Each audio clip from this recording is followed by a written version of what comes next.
So how many of you have heard the phrase, don't drink the Kool-Aid, or something around those lines? How many of you know where that phrase actually comes from? Well, today I'm going to talk about where that phrase comes from. And it starts on November 18th, 1978, according to Slate magazine. And on this day, over 900 people died in Jonestown in Guyana, which has become known as the Jonestown mass murder or Jonestown mass suicide. Jonestown has become known as one of the most infamous cults in history. And today I am going to talk about what exactly a cult is, and then I am going to talk about specifically the Jonestown cult and mass suicide/murder. Now first, what exactly is a cult?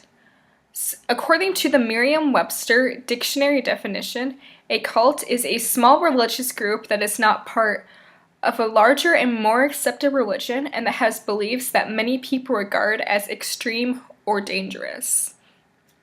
Now, I don't necessarily like this definition that much because it's very open to interpretation, since many different people have different definitions of extreme and dangerous. And it doesn't give off the negative connotation that the word cult really has in our society.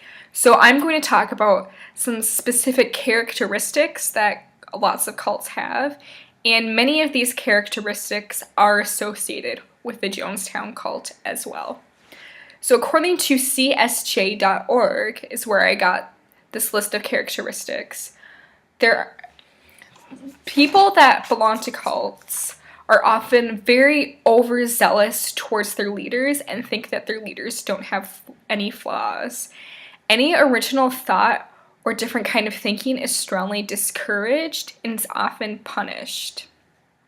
Members are often not allowed to communicate with people outside of their group, and even within the group, often people are restricted to talking to certain people.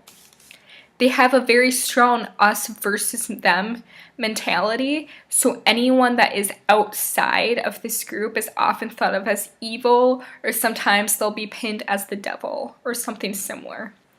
The leader is often unaccountable to the authorities, and a lot of times they'll run away or something whenever what they've done starts to catch up with them. And one of the biggest characteristics of cults is brainwashing, which people will start to believe different things from what they believed in before, and they'll start to believe in everything that the leader says and take it as face value.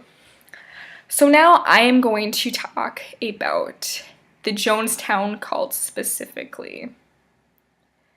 And according to a PBS documentary, the Jonestown cult didn't start out necessarily as a cult. I mean, people don't go out wanting to join a cult. This was in the United States, and it was very promising.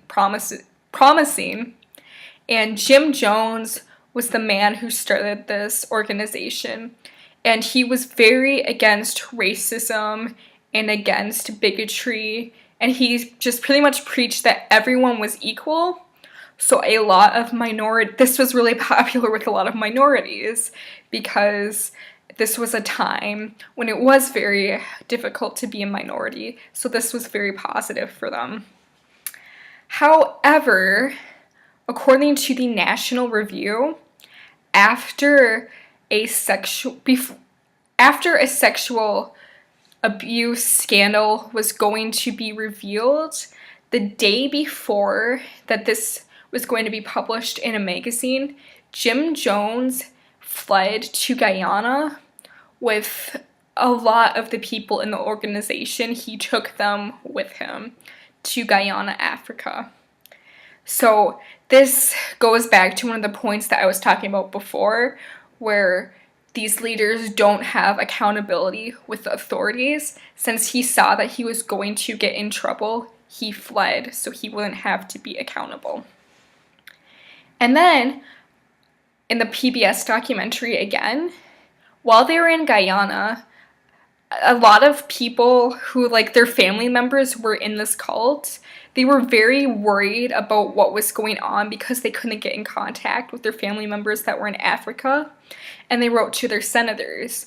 And Senator Leo Ryan, with a team of news crew, went to Africa to investigate what was going on. And while they were there, right away it seemed like really picturesque, and it seems like everybody was super happy. But right before they were about to leave, a couple people went up to them and told them that they were really scared for their lives and that they wanted to leave, but they felt like they couldn't leave. So after Leo Ryan received this information and they were going to go back to the US, he ended up getting killed on the jetway by other people within the Jonestown cult. And Jim Jones was very nervous and afraid by this, that this was going to get out. And you can actually hear on these death tapes that you can find pretty much anywhere online if you search for them, telling people that everyone in the group needs to come forward and drink this Kool-Aid, and they need to kill themselves. And that is what happened. Now, a lot of people, there are a few survivors, and in the Rolling Stone, a few of the survivors don't describe this as suicide. They describe this as murder because there were so many people, they were so scared, and they didn't want to do this. And this was a very, very negative thing that happened. So after informing you today about the different characteristics of cults and informing you about the Jonestown cult, I hope that you are now able to recognize other cults in society, and I hope that you know a little bit more about this unfortunate occurrence that happened many years ago. Thank you.